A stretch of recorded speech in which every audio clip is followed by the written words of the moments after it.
Bom dia, boa tarde ou boa noite, meus amores. Eu sou o Duíque, da equipe de historiadores da arte e artistas da Paleta Cultural, e nesta aula eu vou falar sobre beleza. Não qualquer beleza, mas a ideia de beleza mais tradicional dentro da história da arte ocidental. A chamada beleza clássica, o modelo de beleza greco-romano. Uma daquelas ideias que, tendo origem na antiguidade, permanece presente, influenciando a história da arte em diversos outros momentos, como a Renascença do século XVI, ou mesmo o que produzimos na atualidade. Para tanto, acredito que o ideal é começar com o gato do Davi do Michelangelo.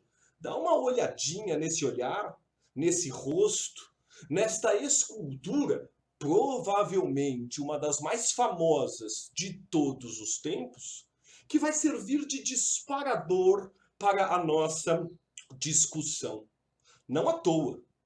Podemos usar as palavras de Giorgio Vasari, um dos primeiros historiadores da arte, que no século XVI disse: se você já viu Davi de Michelangelo, você não precisa ver mais nada.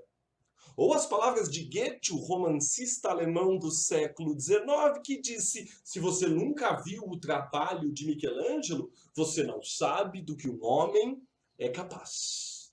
Como de costume, eu parto primeiramente da leitura desta obra, de seus aspectos visuais, partimos em direção ao seu contexto, para chegarmos à sua dimensão, ou seja, a ideia que esta obra representa, apresenta e deixa de herança e influência para a história da arte.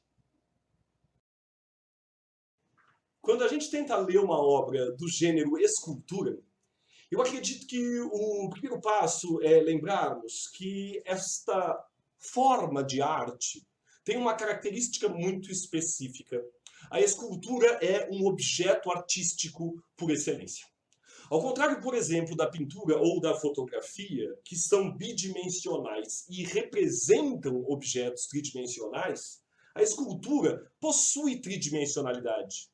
A escultura possui materialidade, é possível pegá-la ou dar a volta nela. Este material já diz muito.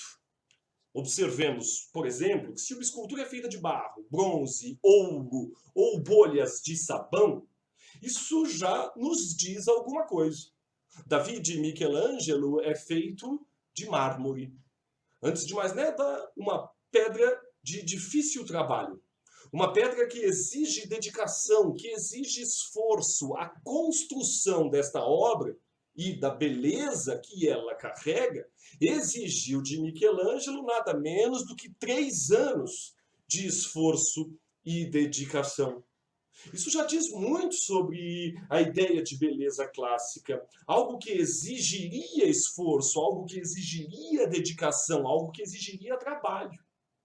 Ela não é feita de mármore à toa. Esta é uma pedra sólida, firme e que tem a capacidade de durar toda a eternidade. Michelangelo conhece as esculturas de mármore gregas e romanas. Ele sabe que elas têm mais de 1500 anos de história e idade. Ele sabe que elas são eternas. E ele busca repetir esta eternidade. Ainda em relação a esta materialidade escultórica, observemos o tamanho. Não é um bibelô para ser colocado em cima da escrivaninha, o que Michelangelo produziu, mas um colosso com mais de 5 metros de altura. Observemos que isso não foi feito à toa ou sem propósito, até devido ao esforço que eu já mencionei. Esse colosso tem por objetivo representar uma beleza, um homem que serve de modelo, que deve ser visto por todos, que deve ocupar um lugar grandioso, não apenas no campo das ideias, mas também na realidade associada a estas ideias. Eu coloquei inclusive uma imagenzinha do pessoal da limpeza trabalhando no Davi e uma outra maior em ângulo de baixo para cima, para que você em casa tenha noção, tenha ideia do que estamos aqui trabalhando, do que estamos aqui tratando. Ainda em relação ao objeto, eu acho que é também sempre importante destacar o lugar para o qual ele foi planejado. O Davi do Michelangelo originalmente deveria decorar a fachada da principal igreja florentina, mas isso nunca aconteceu. Uma vez pronto, uma comissão de notáveis, incluindo o próprio Leonardo da Vinci, optaram por levar Davi de Michelangelo para a principal praça da cidade, a chamada Piazza della Signoria, uma espécie de praça de governo, uma espécie de praça da prefeitura, do governo do Estado florentino, onde, olha lá, ela seria vista por todos. Orgulho da cidade, modelo de beleza e, como veremos a seguir, também de comportamento e valores éticos. E que valores éticos são estes que merecem ser eternizados, monumentalizados, prezados pela cidade inteira e alvo de 3 anos de trabalho? Para continuarmos esta interpretação, eu sugiro que a gente faça 2 coisas. A primeira é tentar dar a volta na escultura Davi de Michelangelo, mesmo que virtualmente, e depois, na sequência, acrescentar elementos de contexto. Dá uma olhada nestas imagens que eu selecionei. Quando a gente dá a volta, aproveitando desta qualidade da escultura, com a qual a gente pode dançar, com a qual a gente pode conversar andando, percebemos que Davi de Michelangelo se apresenta numa postura muito próxima da tradição clássica, que é o contraponto. Ou seja, uma perna um pouco mais adiante, outra perna um pouco mais para trás, um braço um pouco mais adiante, outro um pouco mais para trás, o que nos cria a ilusão do movimento. Sugiro que você perceba a sutileza deste movimento. Ao contrário de muitas esculturas clássicas que apresentam heróis ou atletas em posturas exageradas, Davi de Michelangelo parece bastante comedido em seu movimento, controlando suas ações.